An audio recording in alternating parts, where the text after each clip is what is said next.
మానవులకు దూరంగా అరణ్య ప్రాంతాల్లో సంచరిస్తూ చూడటానికి భయంకరంగా కనిపించే శాకాహార జంతువు ఖడ్గమృగం. కొన్ని శతాబ్దాల క్రిందట మన దేశానికి చెందిన ఖడ్గమృగాలు గంగా, సింధు, బ్రహ్మపుత్ర నదుల పరివాహక ప్రాంతాల్లోని మైదానాల్లో ఎక్కువగా కనిపించేవి. 1526 సంవత్సరంలో మొఘల్ సామ్రాజ్య స్థాపకుడైన బాబర్ ఈ ఖడ్గమృగాలను వేటాడాడు. ఆ పైన ఇవి నివసించే ప్రాంతాలన్నీ జనవాసాలయ్యాయి. 20వ శతాబ్దం నాటికి ఆ ప్రాంతాల్లో ఖడ్గమృగాలు అంతరించిపోయాయి. ఏనుగును సైతం ఎదిరించి పోరాడగల ఖడ్గమృగం మానవుని అపోహగా బలైపోయింది. ఖడ్గమృగం కొమ్ములను తమ ఖడ్గాలకు పిడులుగా అమర్చుకోవటం ప్రతిష్టాకరంగా అరబ్బులు భావించారు.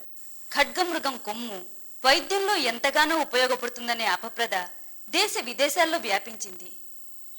దాంతో వేలాది ఖడ్గమృగాలను వధించారు. ఆ అపోహ తొలగిపోయే నాటికి వాటి సంఖ్య వందల్లోకి పడిపోయింది.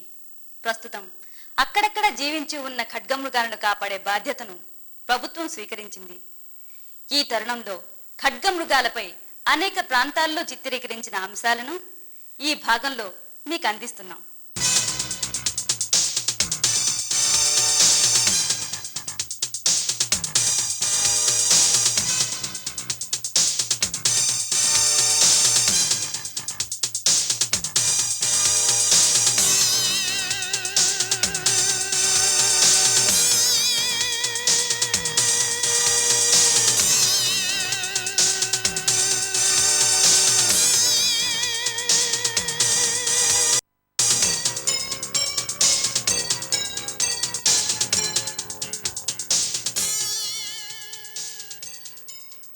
అరుదుగా కనిపించే ఈ ఖడ్గమృగం పెద్ద జంతువుల్లో రెండవది.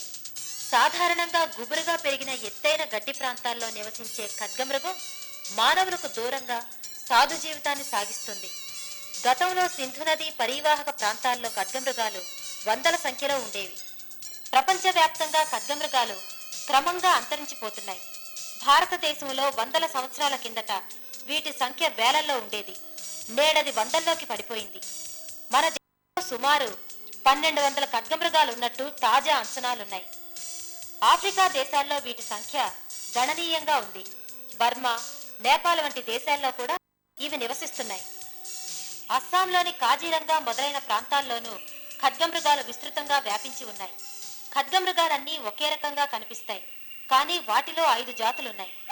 ఖడ్గమృగాలు భారీ శరీరంతో పాటు పొరలు పొరలుగా ఉన్న మందమైన చర్మాన్ని కలిగి ఉన్నాయి. భారతదేశంలోని ఖడ్గమృగాల శరీరం మరీ దళసరిగా ఉంటుంది.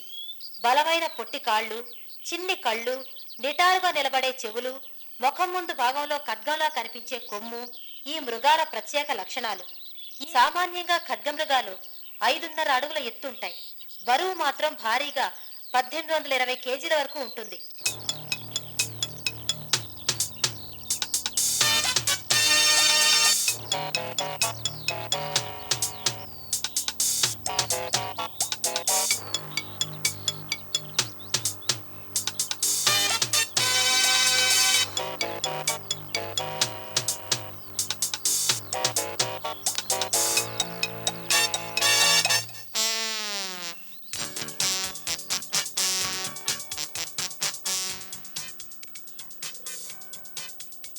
ఖడ్గంలో ఉండే దాని కొమ్ము ప్రమాదభరితంగా అనిపిస్తుంది. అందుకే దీనికి ఖడ్గమృగం అనే పేరు వచ్చింది. ఖడ్గంలో ఉండే ఆ కొమ్ము సామాన్యంగా 20 సెంటీమీటర్ల పొడుగుంటుంది. నిజానికి ఈ కొమ్ము గట్టిపడిన శిరోజాల సమూహం.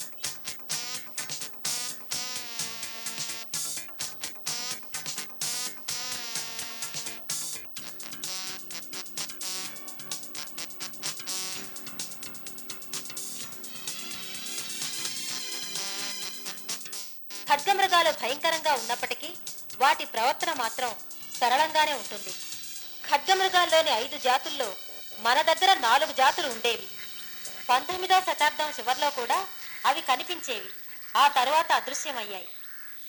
బూడిద రంగులో ఉండే ఖడ్గమృగాలన్నీ ఒకే విధంగా మనకి కనిపించినా వాటిల్లో తేడాలు మాత్రం జంతు శాస్త్ర నిపుణులకు తేలికగానే కనిపిస్తుంటాయి.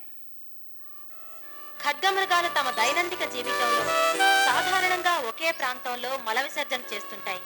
ఆ ప్రాంతమే ఆ మృగాల పాలిట శాపంగా మారుతోంది. ప్రతిరోజు ఖడ్గమృగాలు క్రమం తప్పకుండా రావడం వల్ల వాటిని వేటాడడం చాలా తేలికైంది. దాంతో ఈ మృగాలను వేటాడేవారు ఆ ప్రాంతాల్లో పొంచి ఉండేవారు, చంపేసేవారు.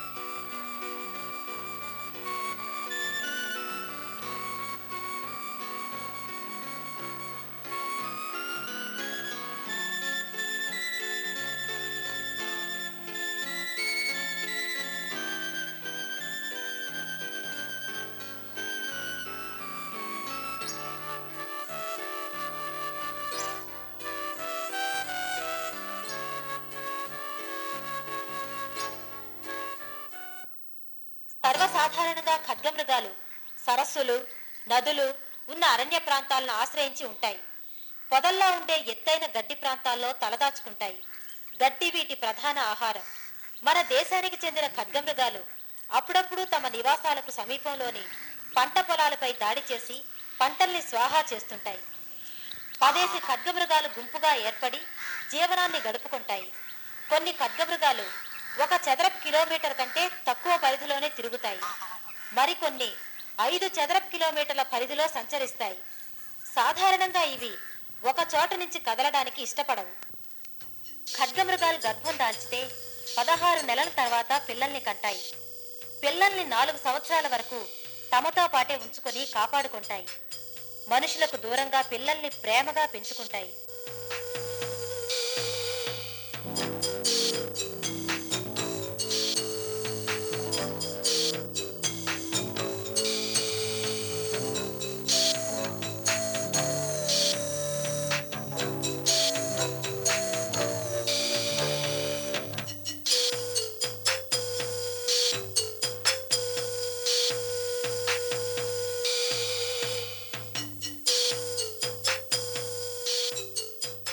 ఖడ్గమృగాలకు నీటిని చూస్తే మహా సంబరం.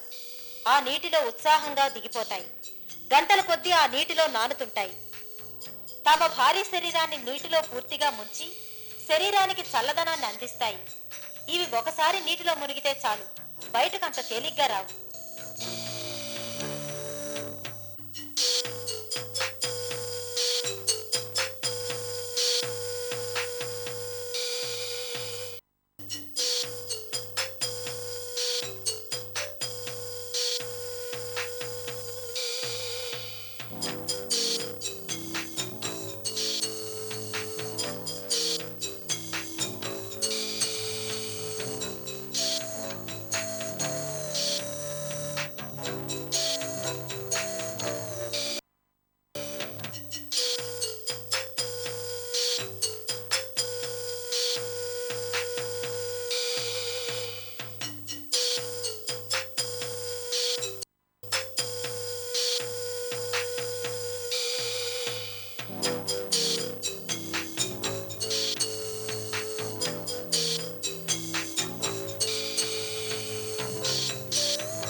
ఆ నీటిలోంచి, ఆ చల్లని హాయి నుంచి కదలలేక కదులుతూ బయటకొస్తాయి.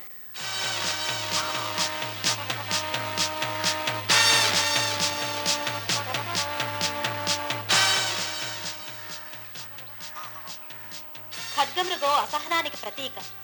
బరువైన శరీరం ఉన్నా శత్రువు కనిపిస్తే ఇవి శరవేగంతో పరిగెత్తగలవు.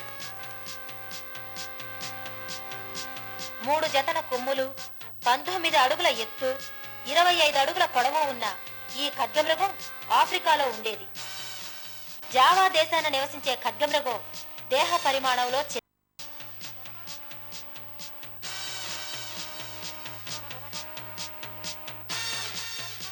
ప్రాచీన కాలంలో ఖడ్గమృగం ఉంది అనడానికి నిదర్శనం ఈ మొహంజదారో చిత్రలేఖనం.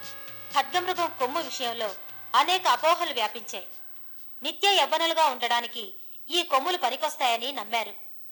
ఖడ్గమృగాల కొమ్ముల కోసం వాటిని అధిక సంఖ్యలో వధించారు. ఈ కొమ్ములను కప్పులుగా మలిచి అధిక ధరలకు అమ్మేవారు. ఈ కొమ్ములతో చేసిన కప్పులు విషాన్ని తక్షణం పసిగడతాయని, విషం తగిలిన వెంటనే పగిలిపోతాయని ధనవంతులు నమ్ముతుండేవారు. కొన్ని మందుల కంపెనీల వారు తమ మందుల ప్రచారంలో ఖడ్గమృగం కొమ్ముల వాడకాన్ని ప్రముఖంగా ప్రకటించేవారు. దేశ విదేశాల్లో సంపన్నులు ఖడ్గమృగం కొమ్ముల కోసం ఎగబడ్డారు. ఆఖరికి ఖడ్గమృగం మూత్రం కూడా భారీ ధరలకు అమ్ముడైన సంఘటనలున్నాయి. ఈ పరిస్థితిని కొందరు వ్యాపారులు పూర్తిగా వినియోగించుకున్నారు. ఫలితంగా వాటి సంఖ్య విపరీతంగా తగ్గిపోయింది. అంతరించే దుస్థితికి దిగజారింది. ఆ నమ్మకాలన్నీ నిజాలు కావని అందరూ గుర్తించే నాటికి ఖడ్గమృగ జాతులు నాశనమయ్యాయి. ఖడ్గమృగాలు పూర్తిగా అంతరించిపోకుండా ఉండేందుకు భారత ప్రభుత్వం పరిరక్షణ చర్యలు తీసుకుంది.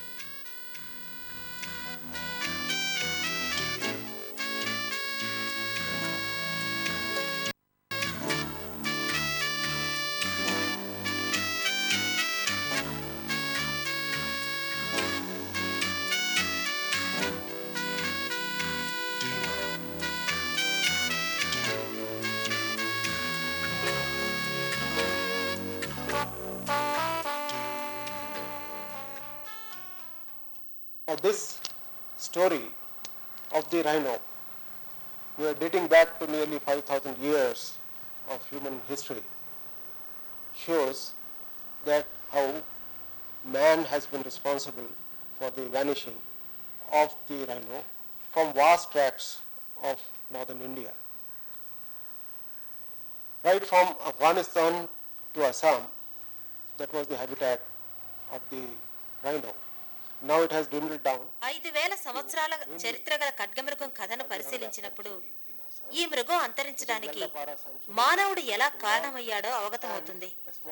ఉత్తర భారతదేశంలోని అనేక ప్రాంతాల్లో ఖడ్గమృగాలు నశించిన విధానం అర్థమవుతుంది.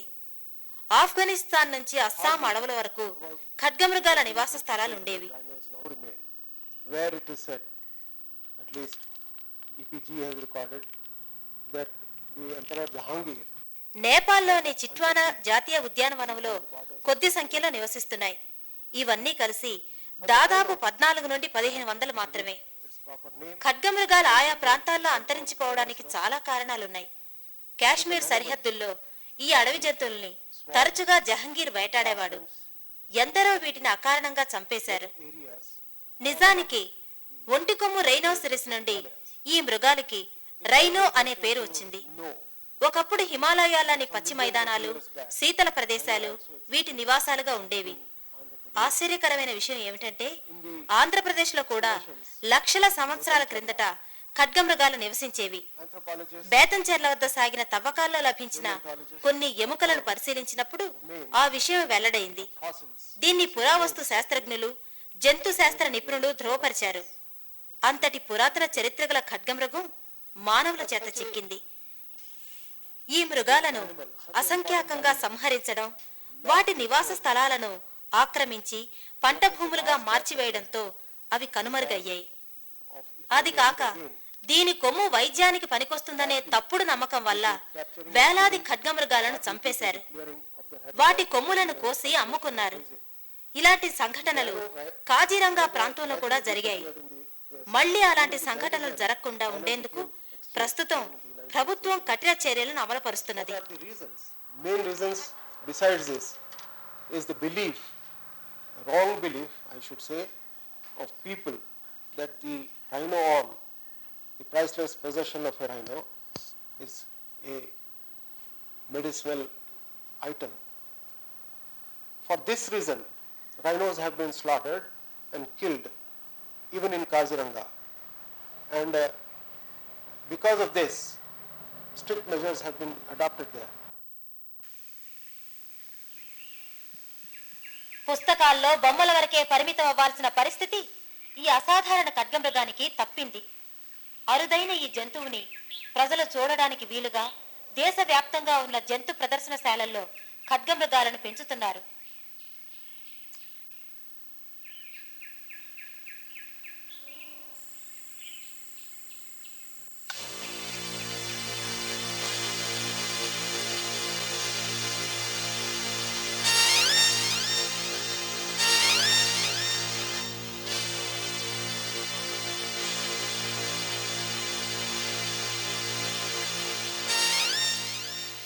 ఈ అడవి దున్నను గౌర్ అంటారు. ఇది ప్రపంచంలోని అడవి దున్నలన్నిటిలోనూ పెద్దది. దట్టమైన అడవుల్లోనూ కొండ ప్రాంతాల్లోనూ నివసించే గౌర్లు ప్రస్తుతం నాగర్హోల్, కర్ణాటక ప్రాంతాల్లో సంచరిస్తూ ఉన్నాయి. కొండ చర్యల్లో కూడా పరిగెత్తగల ఈ దున్నలు తమ సమీపంలో పంట భూములున్నా వాటి జోలికి పోవు. దృఢంగా పటిష్టంగా ఉన్న మనుషులను ఎగరవేయగల సమర్థత కలిగిన తమకు దొరికిన పచ్చగడ్డినే తిని బ్రతుకుతుంటాయి. నిర్మానుష్య పచ్చిక మైదానాల్లోనే సంచరిస్తుంటాయి.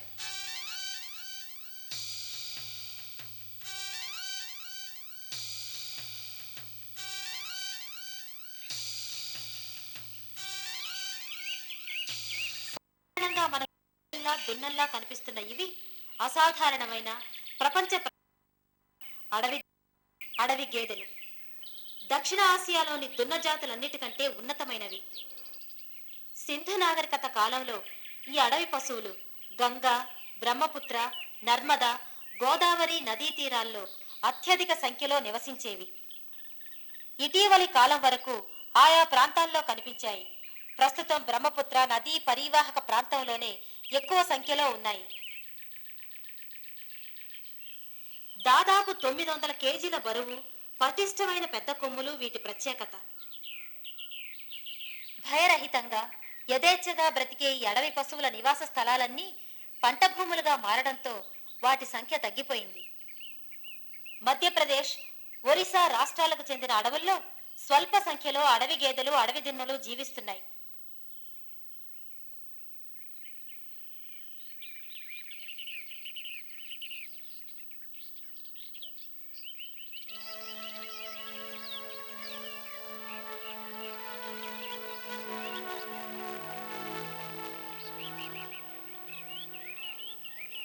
మన దేశంలో 2000 దాకా అడవి దున్నలు, అడవి గేదెలు ఉన్నాయి.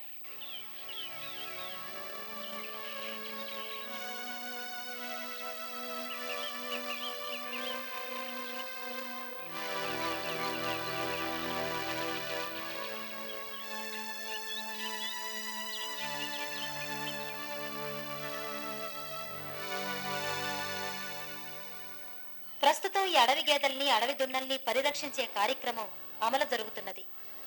ఇవి అంతరించిపోకుండా వాటి సంతతిని దేశవ్యాప్తంగా ఉన్న ప్రభుత్వ ఉద్యానవనాల్లో సంరక్షిస్తున్నారు.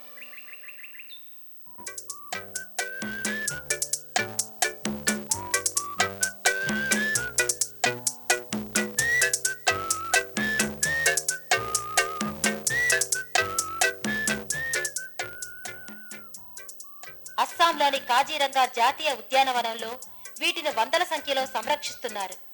ఉత్తరప్రదేశ్ నుండి ఆంధ్రప్రదేశ్ వరకు ఉన్న అన్ని జంతు ప్రదర్శనశాలలకు ఖడ్గమృగాలను సరఫరా చేసి ప్రజలందరూ చూసి ఆనందించే ఏర్పాట్లు చేశారు. హాయ్ అండి, నేను మీ Sidhurani. So do subscribe, like and share Srikanth TV YouTube channel.